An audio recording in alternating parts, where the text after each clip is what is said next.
Rayalaseema special రాగి పిండి బన్నలండి. ఒక్కసారి ఇలా చేసి పెట్టారంటే మీ పిల్లలకి స్నాక్స్ టైప్లో పెట్టండి, చాలా ఇష్టంగా తింటారు, మళ్ళీ మళ్ళీ కావాలంటారు. చికెన్ కూరతో కానీ మటన్ కూరతో కానీ చాలా బాగుంటాయి. లేదు అంటే చట్నీ కూడా చేసుకోవచ్చు. ఒకసారి మీరు కూడా ట్రై చేయండి. ఇవి ఎలా చేయాలో ఈ వీడియోలో తెలుసుకుందాం రండి. బొంబాయి రవ్వ, 1 కప్పు రాగి పిండి, 1 కప్పు పెరుగు వేసుకొని బాగా ఈ మూడింటిని మిక్స్ చేసుకోవాలి. మీరు మజ్జిగ తీసుకున్నారంటే 1.5 కప్పు వరకు మజ్జిగ తీసుకోవాలి. ఇప్పుడు 1 కప్పు నీళ్ళు కూడా యాడ్ చేసుకుని బాగా మిక్స్ చేసుకోవాలి. ఈ మిక్స్ చేసుకున్న ఈ మిశ్రమాన్ని ఒక 10 నిమిషాల పాటు పక్కన పెట్టుకోవాలి. ఇప్పుడు 10 నిమిషాలు అయింది కదా, దీన్ని ఒక మిక్సీ జార్ తీసుకుని మిక్సీకి పెట్టుకోవాలి. ఇందులో వాటర్ వేయకంటే ఇలానే మిక్సీ పట్టుకోవాలి. ఇప్పుడు చూసారా ఇలా మిక్సీ పట్టుకోవాలి. కొద్దిగా జీలకర్ర,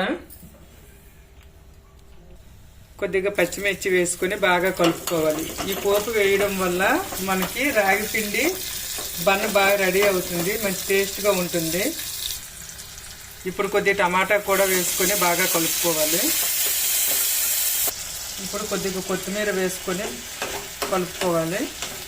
ఈ వేగిన ఈ పోపుని తీసుకువెళ్ళి మనం ముందుగా తయారు చేసుకున్న రాగి పిండిలో కలుపుకోవాలి.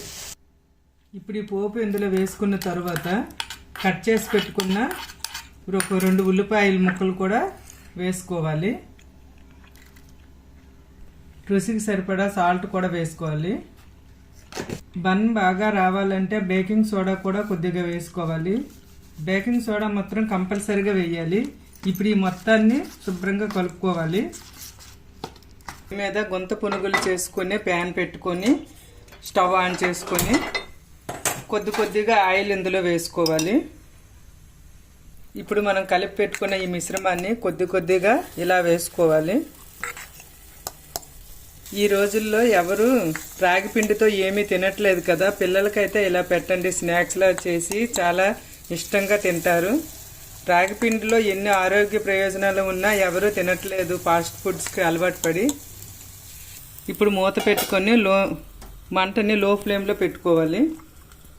ఇప్పుడు మూత తీసుకొని కొద్దిగా ఆయిల్ కానీ లేదా మీకు నచ్చినట్లయితే నెయ్యి కూడా వేసుకోవచ్చు. ఇలా కొద్దిగా వేసుకున్నారంటే 2 వైపులా ఈవెన్గా కాలుతుంది, అందుకోసమనే వేస్తున్నాను. ఇప్పుడు ఇలా 2వ వైపు టర్న్ చేసుకోవాలి. అన్నీ కూడా ఇలానే టర్న్ చేసుకోవాలి. అన్నీ ఇలాగా 2వ వైపు టర్న్ చేసుకుని మళ్ళీ మూత పెట్టి ఒక 2 నిమిషాల పాటు ఉడకనివ్వాలి. ఇప్పుడు మూత తీసుకొని అయిపోయో లేదో బన్నలు రెడీ అయ్యో లేదో ఒకసారి చూసుకుందాం. చూడండి, బన్న అయితే రెడీ అయిపోయింది, పర్ఫెక్ట్గా వచ్చాయి. ఇలా చేసి పెట్టండి. ఎవరైనా సరే ఒకటి పెడితే 2-3 కంపల్సరీగా తింటారు. చాలా అంటే చాలా టేస్ట్గా ఉంటాయి.